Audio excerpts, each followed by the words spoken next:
Hello everyone. Shriman Narayan दोस्तों, आपके अपने चैनल हर दिन कुछ नया में आपका बहुत बहुत स्वागत है। तो आज की वीडियो में हम सुनेंगे श्री सत्यनारायण भगवान की व्रत कथा को। कथा का श्रवण करने के लिए चैनल पर बने रहें और वीडियो को स्किप बिल्कुल ना करें। तो चलिए कथा का श्रवण करते हैं। और यदि आपने अभी तक चैनल को सब्सक्राइब नहीं किया है तो चैनल को सब्सक्राइब अवश्य करें, साथ ही बेल आइकन को प्रेस करें। इससे ये होगा कि मैं कोई भी वीडियो अपलोड करूँगी तो इसकी नोटिफिकेशन सबसे पहले आपके पास पहुँच जाएगी। तो चलिए वीडियो को शुरू करते हैं। श्री सत्यनारायण व्रत कथा। शास्त्रों में बताया गया है कि सत्यनारायण व्रत कथा का पाठ करने से व्यक्ति को 1000 यज्ञ करने के बराबर पुण्य फल की प्राप्ति होती है। सत्यनारायण भगवान का व्रत कथा में भगवान विष्णु के सत्य स्वरूप के बारे में बताया गया है। इस व्रत का पाठ करने से घर में सुख समृद्धि का वास होता है और भगवान विष्णु की कृपा बनी रहती है। एक समय की बात है कि नैशिरण तीर्थ में शौनिक आदि 88,000 ऋषियों ने श्री सूत जी से पूछा कि हे प्रभु, इस कलयुग में वेद विद्या रहित मनुष्यों को प्रभु भक्ति किस प्रकार मिल सकती है तथा उनका उद्धार कैसे होगा। हे मुनिश्रेष्ठ, कोई ऐसा तप बताइए जिससे थोड़े समय में ही पुण्य मिले और मनवांछित फल भी मिल जाए। इस प्रकार की कथा सुनने की हम इच्छा रखते हैं। सर्वशास्त्रों की ज्ञाता सूत जी बोले, है वैष्णवों में पूज्य, आप सभी ने प्राणियों के हित की बात पूछी है, इसलिए मैं एक ऐसे श्रेष्ठ व्रत को आप लोगों को बताऊंगा जिसे नारद जी ने लक्ष्मी था और लक्ष्मीपति ने मौनी श्रेष्ठ नारद जी से कहा था। आप सब इसे ध्यान से सुनिए। एक समय की बात है, योगी राज नारद जी दूसरों के हित की इच्छा के लिए अनेकों लोकों में घूमते हुए मृत्युलोक में आ पहुंचे। यहाँ उन्होंने अनेक योनियों में जन्मे प्राय सभी मनुष्यों को अपने कर्मों द्वारा अनेकों दुखों से पीड़ित देखा। उनका दुख देख नारद जी सोचने लगे कि कैसा यत्न किया जाए जिसके करने से निश्चित रूप से मानव के दुखों का अंत हो जाए। इसी विचार पर मनन करते हुए वह विष्णु लोक में गए। वहाँ वह देवों के ईश नारायण की स्तुति करने लगे, जिनके हाथों में शंख चक्र गदा और पद्म थे, गले में वरमाला पहने हुए थे। स्तुति करते हुए नारद जी बोले, हे भगवान, आप अत्यंत शक्ति से संपन्न हैं। मन तथा वाणी भी आपको नहीं पा सकती है। आपका आदि मध्य तथा अंत नहीं है। निर्गुण स्वरूप सृष्टि के कारण भक्तों के दुख को दूर करने वाले आपको मेरा नमस्कार है। नारद जी की स्तुति सुन विष्णु भगवान बोले, हे मुनिश्रेष्ठ, आपके मन में क्या बात है? आप किस काम के लिए पधारे हैं, उसे निसंकोच कहिए। इस पर नारद जी बोले कि मृत्युलोक में अनेक योनियों में जन्मे मनुष्य अपने कर्मों के द्वारा अनेकों दुखों से दुखी हैं।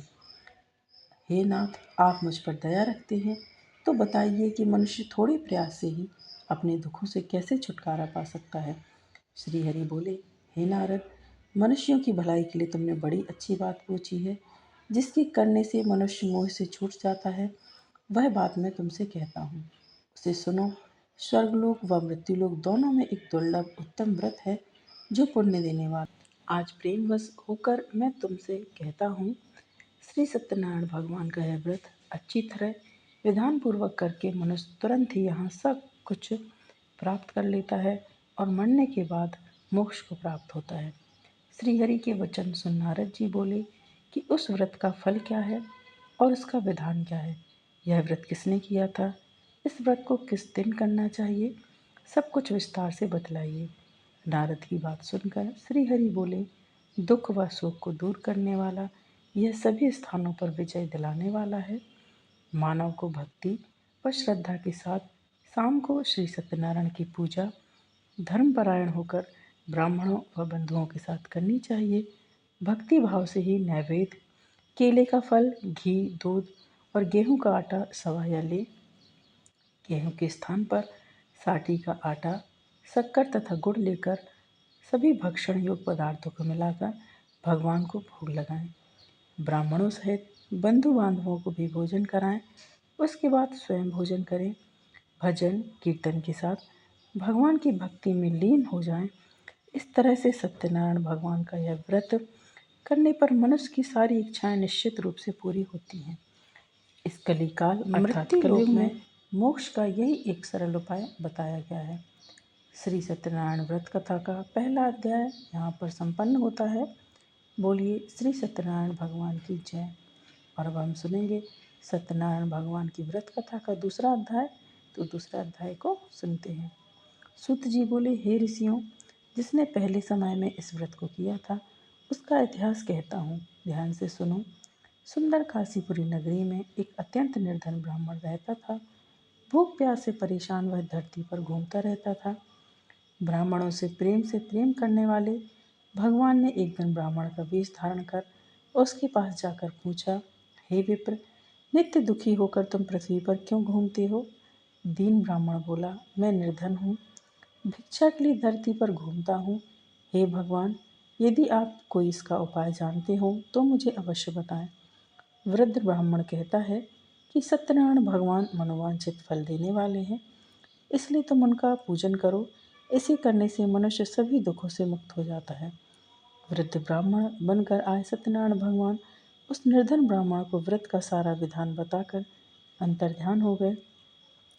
ब्राह्मण मन ही मन सोचने लगा कि जिस व्रत को वृद्ध ब्राह्मण करने को कह गए हैं, मैं उसे जरूर करूँगा। यह निश्चय करने के बाद उसे रात में नींद नहीं आई। वह सवेरे उठकर सत्यनारायण भगवान के व्रत का निश्चय कर भिक्षा के लिए चल गया। उस दिन निर्धन ब्राह्मण को भिक्षा में बहुत धन मिला, जिससे उसने बंधु बांधवों के साथ मिलकर श्री सत्यनारायण भगवान का व्रत संपन्न किया। भगवान सत्यनारायण का व्रत संपन्न करने के बाद वह निर्धन ब्राह्मण सभी दुखों से छूट गया और अनेक प्रकार की संपत्तियों से युक्त हो गया। उसी समय से यह ब्राह्मण हर माह इस व्रत को करने लगा। इस तरह से सत्यनारायण भगवान के व्रत को जो मनुष्य करता है वह सभी प्रकार के पापों से छूटकर मोक्ष को प्राप्त होता है। जो मनुष्य इस व्रत को करेगा वह भी सभी दुखों से मुक्त हो जाएगा। सूत जी बोले कि इस तरह से नारद जी से नारायण जी का कहा हुआ श्री सत्यनारायण व्रत को मैंने तुमसे कहा है। हे विप्र, मैं अब और क्या कहूँ? ऋषि बोले, हे मुनिवर, संसार में उस विप्र से सुनकर और किस किस ने इस व्रत को किया, हम सब इस बात को सुनना चाहते हैं। इसके लिए हमारे मन में श्रद्धा का भाव है। सूत जी बोले, हे मुनियों, जिस जिसने इस व्रत को किया है वे सब सुनो। एक समय यही विप्र धन के अनुसार अपने बंधु बांधवों के साथ इस व्रत को करने को तैयार हुआ। उसी समय एक लकड़ी बेचने वाला बूढ़ा आदमी आया और लकड़ियां बाहर रखकर अंदर ब्राह्मण के घर में गया। प्यास से दुखी वह लकड़हारा उनको व्रत करते देख विप्र को नमस्कार कर पूछने लगा कि आप यह क्या कर रहे हैं? तो उन्होंने बताया कि व्रत कर रहा हूँ तथा इसे करने से क्या फल मिलेगा, कृपा करके मुझे बतलाएं। ब्राह्मण ने कहा कि यह सब मनोकामनाओं को पूरा करने वाला सत्यनारायण भगवान का व्रत है। इनकी कृपा से ही मेरे घर में धन धान्य आदि की वृद्धि हुई है। विप्र से सत्यनारायण व्रत के बारे में जानकर लकड़हारा बहुत प्रसन्न हुआ। चरणामृत लेकर वह प्रसाद खाने के बाद वह अपने घर गया। लकड़हारे ने अपने मन में संकल्प किया कि आज लकड़ी बेचने से जो धन मिलेगा उसी से श्री सत्यनारायण भगवान का उत्तम व्रत करूंगा। मन में इस विचार को ले बूढ़ा आदमी सिर पर लकड़ियां रखकर उस नगर में बेचने गया जहाँ धनी लोग ज़्यादा रहते थे। उस नगर में उसे अपनी लकड़ियों का दाम पहले से 4 गुना अधिक मिला। बूढ़ा प्रसन्नता के साथ दाम लेकर शक्कर और घी, दूध, दही और गेहूं का आटा ले आया और सत्यनारायण भगवान के व्रत की अन्य सामग्रियां लेकर अपने घर गया। वहां उसने अपने बंधु बांधवों को बुलाकर विधि विधान से सत्यनारायण भगवान का पूजन और व्रत किया। इस व्रत के प्रभाव से वह बूढ़ा लकड़हारा धन, पुत्र आदि से युक्त होकर संसार के समस्त सुख भोग अंतकाल में बैकुंठ धाम चला गया। श्री सत्यनारायण व्रत कथा का दूसरा अध्याय यहाँ पर संपन्न होता है। बोलिए श्री सत्यनारायण भगवान की जय हो। और अब हम सुनेंगे सत्यनारायण भगवान व्रत कथा का तीसरा अध्याय। तो अध्याय को सुनने के लिए चैनल पर बने रहिए। सूत जी बोले, हे श्रेष्ठ मुनियों, अब आगे की कथा कहता हूँ। पहले समय में उल्कामुख नाम का एक बुद्धिमान राजा था। वह सत्यवक्ता और जितेंद्र था। प्रतिदिन देव स्थानों पर जाता था और निर्धनों को धन देकर उनके कष्ट दूर करता था। उसकी पत्नी कमल के समान मुख वाली तथा सती साध्वी थी। भद्रशिला नदी के तट पर उन दोनों ने श्री सत्यनारायण भगवान का व्रत किया। उसी समय साधु नाम का एक वैश्य आया।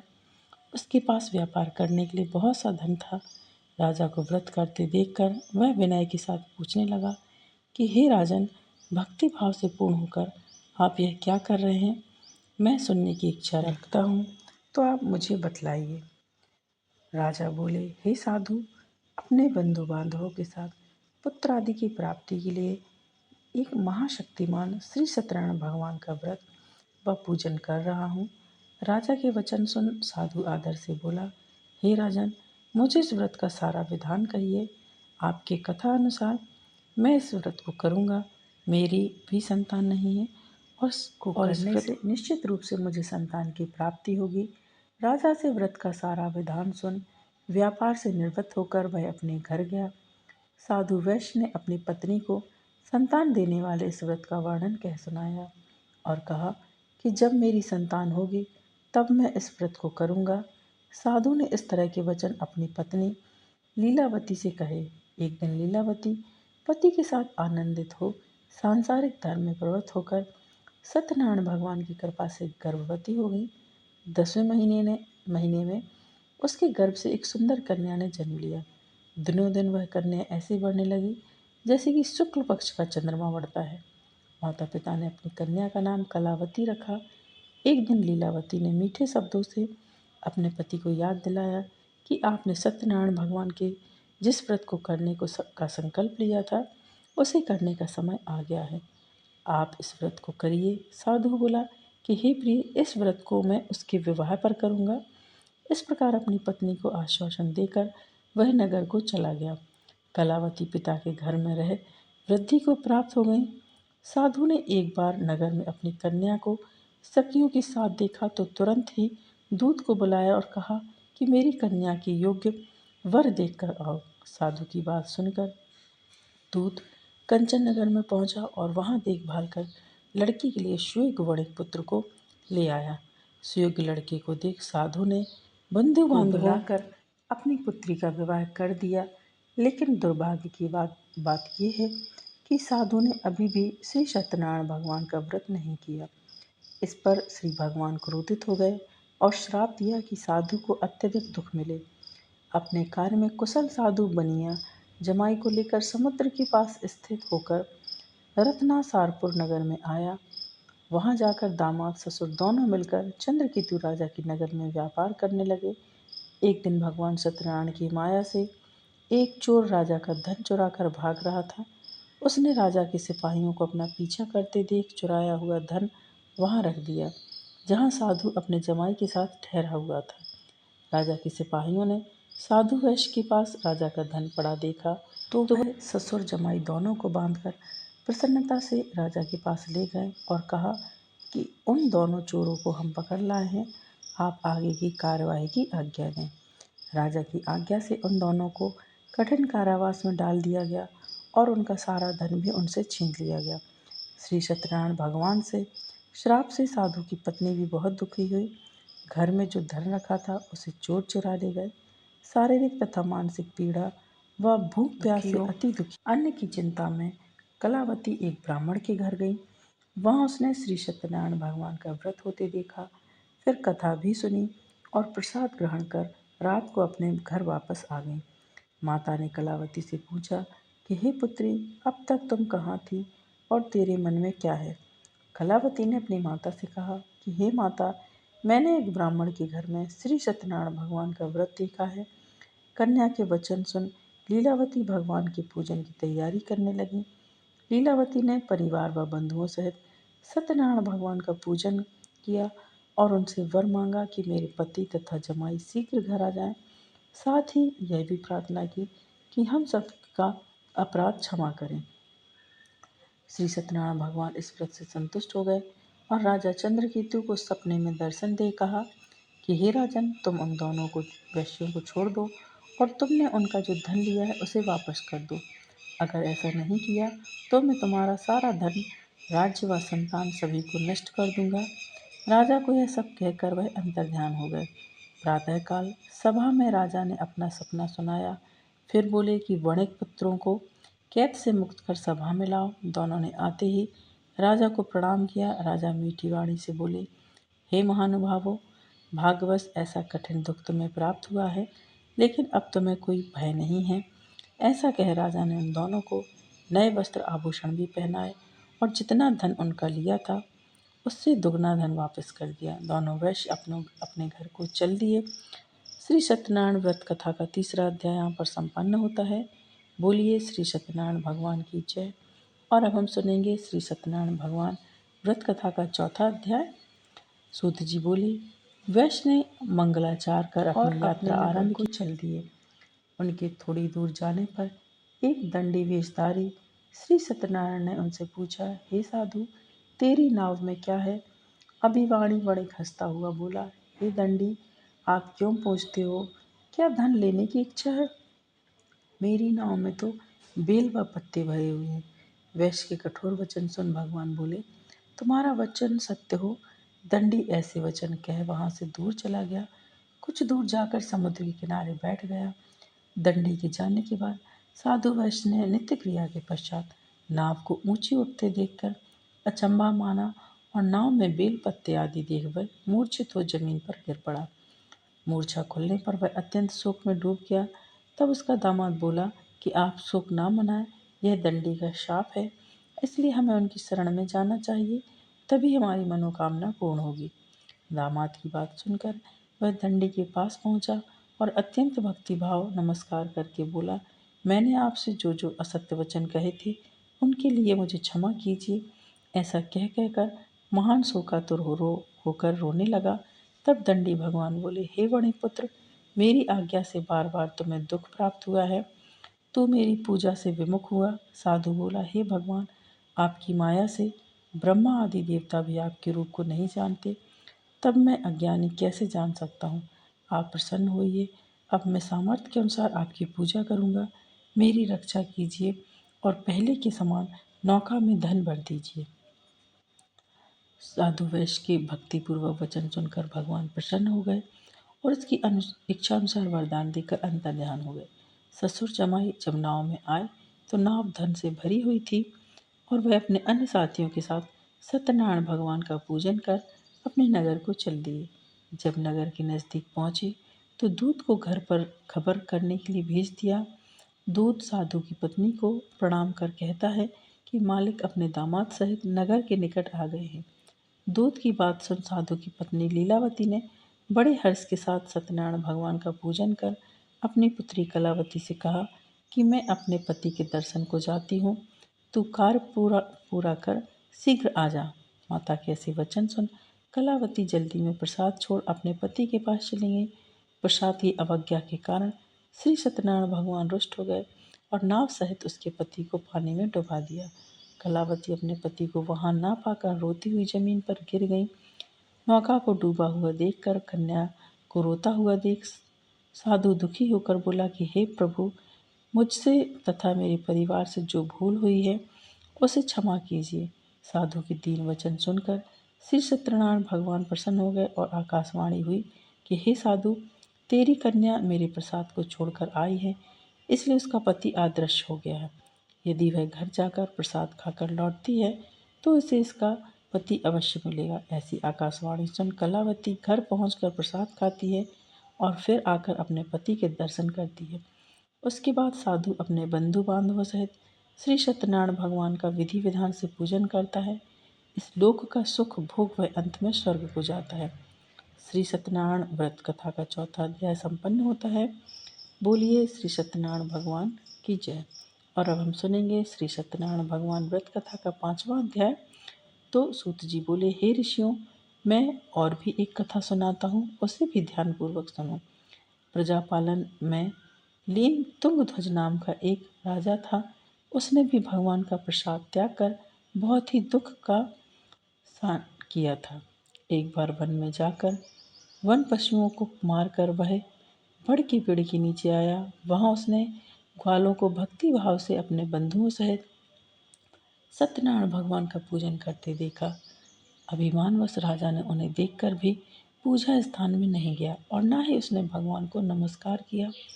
ग्वालों ने राजा को प्रसाद दिया, लेकिन उसने वह प्रसाद नहीं खाया और प्रसाद को वहीं छोड़कर अपने नगर को चला गया। जब वह नगर में पहुंचा तो वहां सब कुछ तहस नहस हो चुका था। वह शीघ्र ही समझ गया कि यह सब भगवान ने ही किया है। वह दोबारा ग्वालों के पास पहुंचा और विधि पूर्वक पूजा करके प्रसाद खाया तो श्री सत्यनारायण भगवान की कृपा से सब कुछ पहले जैसा हो गया। दीर्घकाल तक सुख भोगने के बाद मरण उपरांत वह स्वर्गलोक की प्राप्ति हुई। जो मनुष्य परम दुर्लभ इस व्रत को करेगा तो भगवान सत्यनारायण की अनुकंपा से उसे धन धान की प्राप्ति होगी। निर्धन धनी हो जाता है और भयमुक्त हो जीवन जीता है। संतानहीन मनुष्य को संतान सुख मिलता है और सारे मनोरथ पूर्ण होने पर मानव अंतकाल में वैकुंठ धाम को जाता है।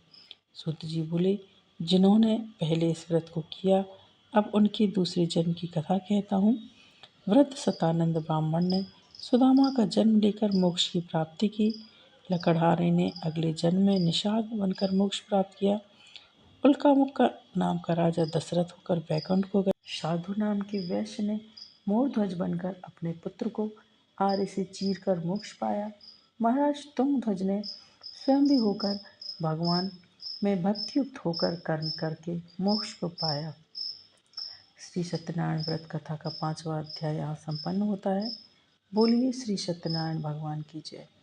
और अब हम सुनेंगे श्री सत्यनारायण भगवान की आरती। तो आरती का श्रवण करने के लिए चैनल पर बने रहें। श्री सत्यनारायण जी की आरती। जय लक्ष्मी रमणा स्वामी, जय लक्ष्मी रमणा सत्यनारायण स्वामी, जनपातक हरणा। ओम जय लक्ष्मी रमणा। रतन जड़ित सिंहासन अद्भुत छवि राजे, नारद करत निराजन घंटा वन बाजे। ओम जय लक्ष्मी रमणा। प्रकट भय कलि कारण तुझ को दर्श दियो, बूढ़ो ब्राह्मण बन कर कंचन महल कियो। ओम जय लक्ष्मी रमणा। दुर्बल भील कठारु जिन पर कृपा करी, चंद्रचूड एक राजा तिनकी विपत्ति हरी। ओम जय लक्ष्मी रमणा। वैश्य मनोरथ पायु श्रद्धा तज दीनी, सो फल भोग्यो प्रभु जी फिर स्तुति कीन्ही। ओम जय लक्ष्मी रमणा।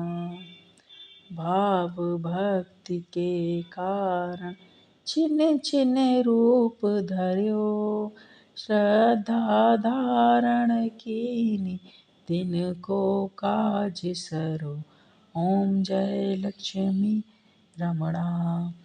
ग्वाल बाल संग राजा वन में भक्ति करी, मन वांछित फल दीनो दीन दयालु हरि।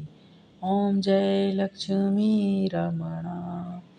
चढ़त प्रसाद सवायो कदली फल मेवा, धूप दीप तुलसी से राजीशत देवा। ओम जय लक्ष्मी रमणा। सत्यनारायण जी की आरती जो कोई नर गावे, तन मन सुख संपत्ति मन वांछित फल पावे। जय लक्ष्मी रमणा। स्वामी जय लक्ष्मी रमणा। तो ये श्री सत्यनारायण भगवान की व्रत कथा एवं आरती थी। यदि आपको आज का वीडियो पसंद आया है दोस्तों, तो वीडियो को लाइक कीजिए, शेयर कीजिए अपने दोस्तों के साथ, अपने परिवारजनों के साथ, ताकि उन तक भी ये वीडियो पहुँचे और वो भी कथा का श्रवण कर सकें, आरती का श्रवण कर सकें।